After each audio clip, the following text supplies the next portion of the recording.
Tonight with video 3, we're going to look at placing artwork in here. I know that's not supposed to be currency. Okay, so the way I showed you in class is the way I normally do it. I just hit Command D.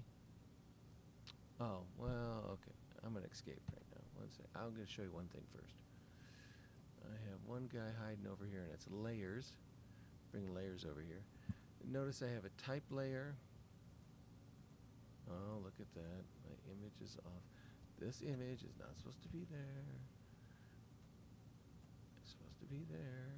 Paste in place.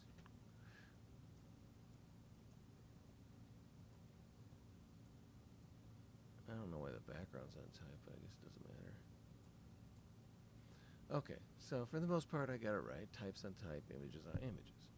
Except for the backgrounds, which technically should be another layer, but I don't have that. Okay, so back to putting in images. I brought in layers so you make sure you're working on the images layer. I personally feel it's easier to keep things straight. It takes a little practice and discipline to always make sure you're putting images on images and type on type, but once you get that down, it makes your life much easier in my opinion.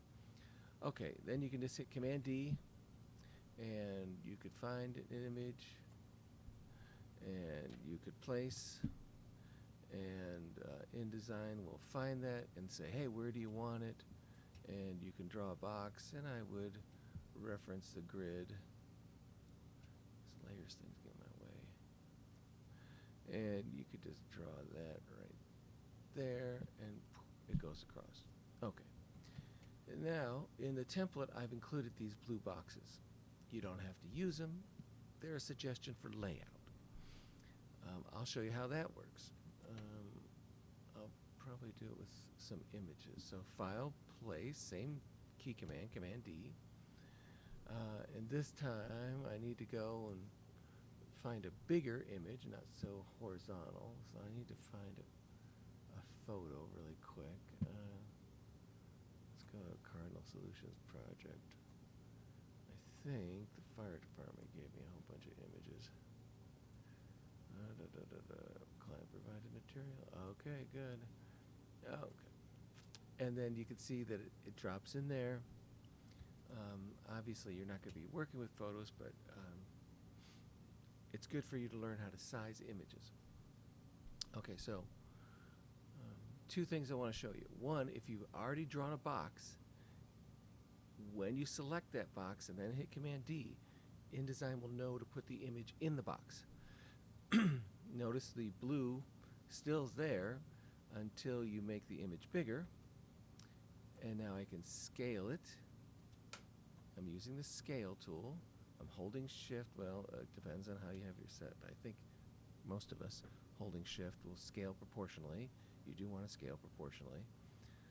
So going back to the trickiest part about images is the black arrow will allow you to change the mask or the box,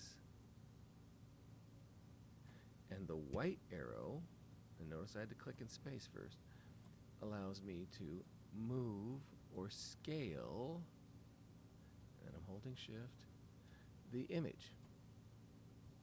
Okay, so there's the basics for that. So again, you can choose a blue, if you want to use these, a blue pre-made box, hit Command D, choose one of your images, place it in there. If it fits relatively correctly, InDesign will crop it. You can check the cropping by clicking in space, hitting the letter A for the white arrow, and then clicking on it and go, oh, okay, that's how big it is. Oh, I could make it smaller, and then I scale it proportionally.